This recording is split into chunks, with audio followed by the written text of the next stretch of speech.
We do a lot of one-on-one assessment. About 5 weeks into our basic radio courses, the students have to do a show and tell with me. It's 20 minutes. Okay? Show me how you do this. Show me how you do that. What does that apply to do?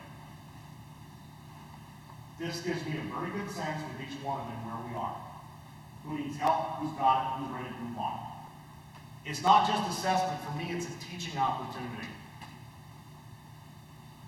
We do the same thing in television. Yeah, unfortunately, I've got smaller numbers. I get that. I keep coming back to that. I'm very happy. I don't know that I can do what some of you do when you have 60, 70 kids in class. I don't know that I can do that. I try, probably in hospital. I try, because I really believe in this. The other thing is the students become, I think, more engaged. Because if they're fearful, they can open up about that. I just really don't know how to do this or that. Let's look at this.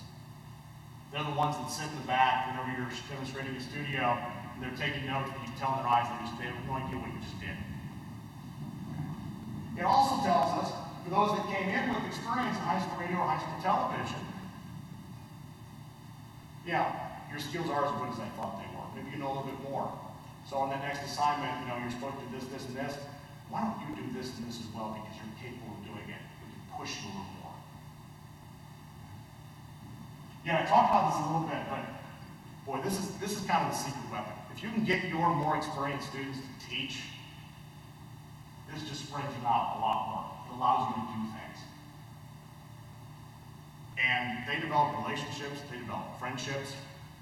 We had a situation recently where one of our students is working as a sports anchor in Lafayette, and he has mentored a student when he was in our program who just got hired as a photographer in Lafayette. It's not hard to figure out that they were comfortable with each other, working together, and became friends, but they knew each other's skill sets. And we used it for networking when they got out. Again, create individual opportunities. One size does not fit all.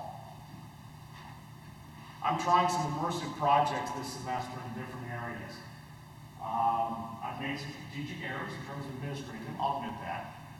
But the idea that basically when they get to be juniors and seniors, let them start to design their own education. You've got to supervise this, but what do you want to do? You want to be a promotion person? All right, great. Here's what you need to do. I need you to do 5 remote sports this semester. That's going to be good for you. Okay, or the engineering student that wants to, do something. All right. The same guy, when we went to our new transmitter site last fall, helped install the transmitter. And most of his grade is based on building the studio. He didn't need to be on the air anymore. He's really good on the air. I like him on the air. I love listening to him on the air. He'll do some of that, but he needs to do this. I've got another student in television, and he's building us a editing rack so we can transition from any format to any other format. Seems like a strange concept in this day and age. Here's the goal. Figure it out. Here are the vendors. Call them. Let them send you some stuff. Don't buy anything about my information. Go get some information.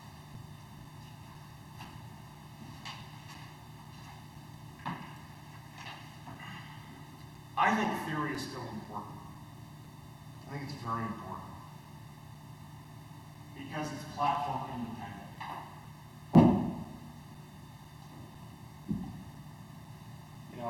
When I start teaching how to run a basic audio console, I do some of the theory.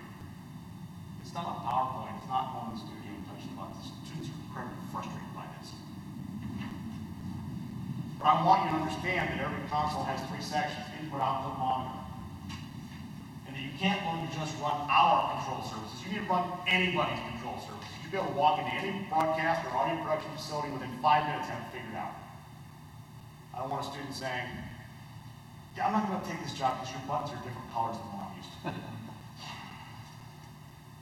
But we know we have students like that. They know exactly which button to hit on this console. If you put them in a different studio with a different console, they are totally lost. We're an Avid shop. We're looking at doing some Final Cut Pro.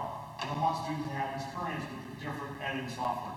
But as I tell them all the time, if you know how to use Avid, if you understand the theory behind how you edit, you can use anything. No matter how good or how bad it is. You use that, you really can't use anything, because it's not good. In my opinion. but teach them in theory how to edit. Teach them in theory how things work. All of our air personalities at WICR Radio have to know what the entire transmission chain is. Because you may go off the air, and the engineer calls and says, what about this? And if you've got to go into the terminal room and look at the box, you need to know what it is. You can be more valuable as a student if you understand the theory that's behind it. So I'm still a big, we teach theory as a basis for practice because it guides us. And too often, and I've done it in the past, I've gone back to this in the last couple of years where I really just want to get kids in the studio and teach them how it works. I think we're doing a disservice to them if we do that. We also try to, with some of our students, go to a little higher level. I teach a section of COM 314. It's communication technology. It's a pretty hardcore engineering course. I actually signed 2 white papers. Pick a technology and tell me how it works. In writing. Well, all I need to know about video compression is that I do this, this, and this, just the file size gets small. But how does this work? Really? You want me to learn that? Yeah. I can't stop right there. You haven't tried that. I really don't do I can't in life. My children hate me for that. I do. It's not that I can't, it's just I haven't learned how yet. That's why I teach my own kids. Okay. There was a question on one of my exams. How do you put something on the air in radio? Write it down. And they're like, well, no, don't show me. Write it down. Do you understand the theory behind it? Can you explain it to someone else? Can you do it while not looking at the console? At that point, you've mastered the concept. Until then, you can use this console. You can't use any console. You can use this editing program. You can't use every editing program. Now, the fight. I was going to use my bottom 5 things about students and technology. I can only come up with 2 though, because it was late last night. Let's try to finish this out. The green screen and reverb were the 2 I came up with. I had experience when I was much, much younger. I got to teach for a summer. I got to teach radio to 6th, 7th, and 8th graders. This was back in the day when we had turntables. And some of these guys don't even know what turntables are. Record players, does that help? I used to have one. I still have one. I might even speak like cart machines.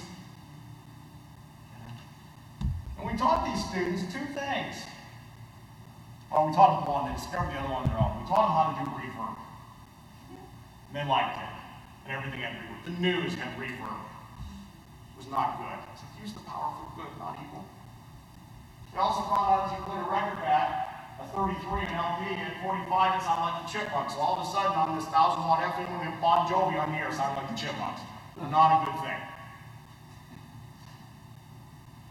But students, again, they fall in love with the technology, but it's not about the technology. We've been talking about learning technology, but it's a means to an end. And this is the fight because they really like to edit. They really like